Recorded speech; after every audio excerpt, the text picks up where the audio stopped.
The idea for Duel came to me on the day that President Kennedy was assassinated.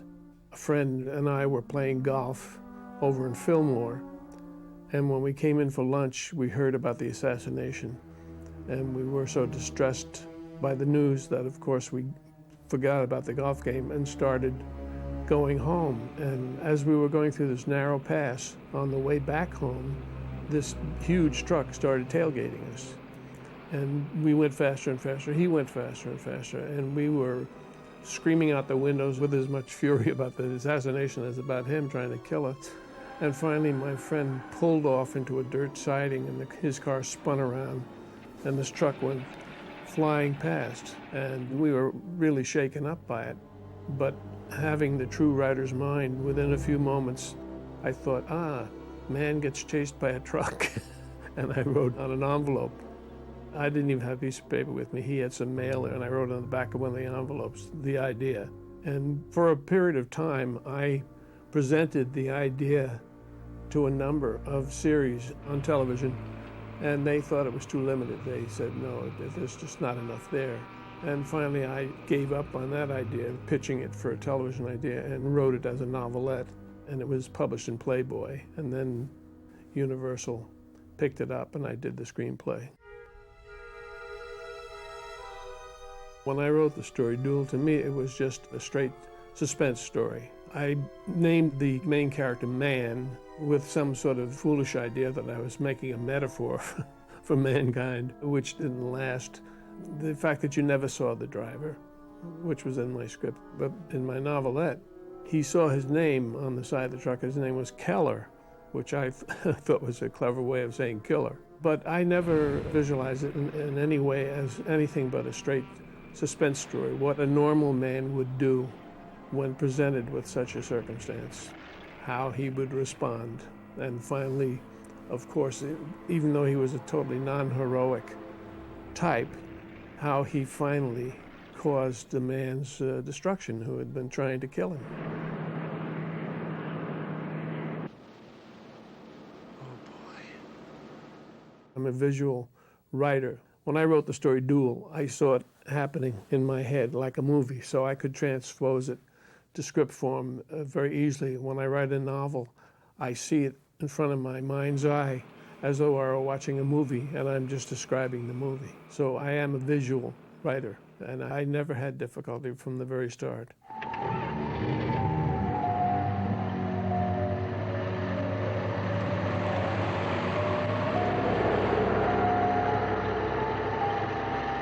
When I finally decided to write it as a novelette, what I did was I drove from my house to Ventura and back with a tape recorder and just recorded everything I saw, because I knew I couldn't very well write a whole story and imagine what he saw. So that was very helpful. That's how I got the story written, because I had a route that he followed.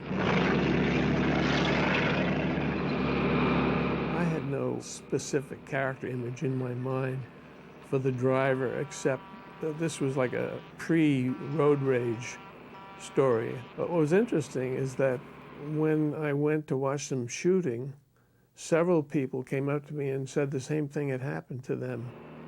In one case, a truck driver actually waved him on past, and another car was coming in the other direction.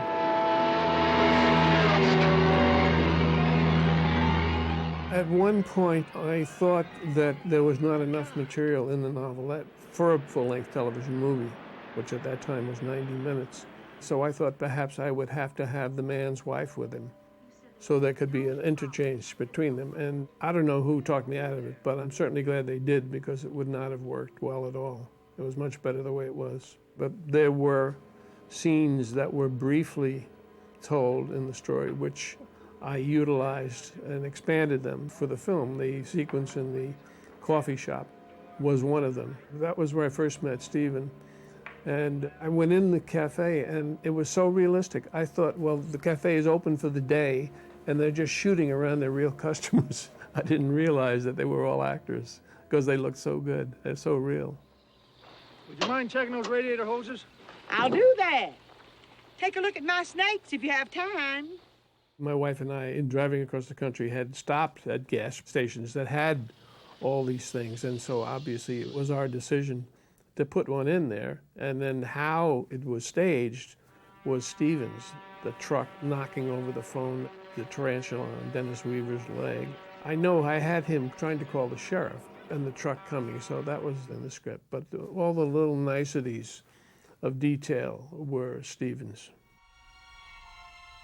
I believe they had difficulty finding someone to play the part, so as I was told, they shut down the series McCloud so that Dennis Weaver could do it, and I thought he was perfect for the part. I mean, he was every man. When he looked frightened, there's a scene of him going up the hill where the car goes slower and slower, and he's screaming at it, and Stephen has these extreme close-ups of him. It really is nerve-wracking.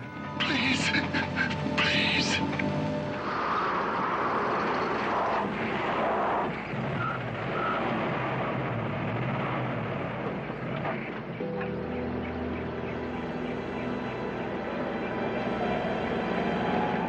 When you examine it, it isn't really a duel until the very last few moments of the script. It's like a flight before that. A flight from terror and a flight from a nemesis who is threatening his life.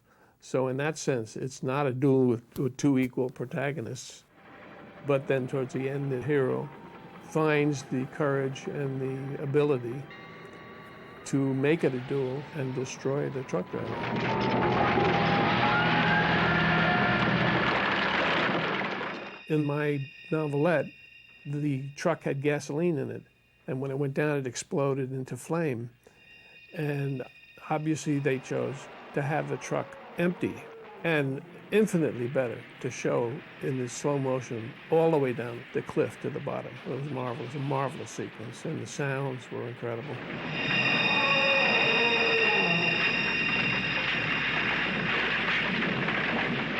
I was at the Museum of Radio and Television. Billy Goldenberg, who did the music, was there, and I said, Billy, I don't want to offend you, but I don't think of the score for Duel as music.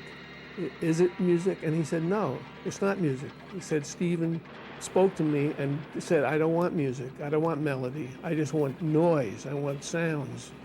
And that's the way he wrote the score, and tremendously effective. I was delighted that the film ended very much as the story did, where the man's exaltation is suddenly reduced as he realizes what he has just gone through and what he has just done. I wrote short stories and novels for a period of about 20 years. Duel was the last one. I didn't realize it, but the theme of my stories is one man against insuperable odds. I have repeated it over and over and over again. I didn't know it at the time. And by the time I wrote Duel, I did know it. And I thought, well, this is it. This is the ultimate of one man facing some terrible opposition. And so I stopped writing short stories then, and I never wrote any more.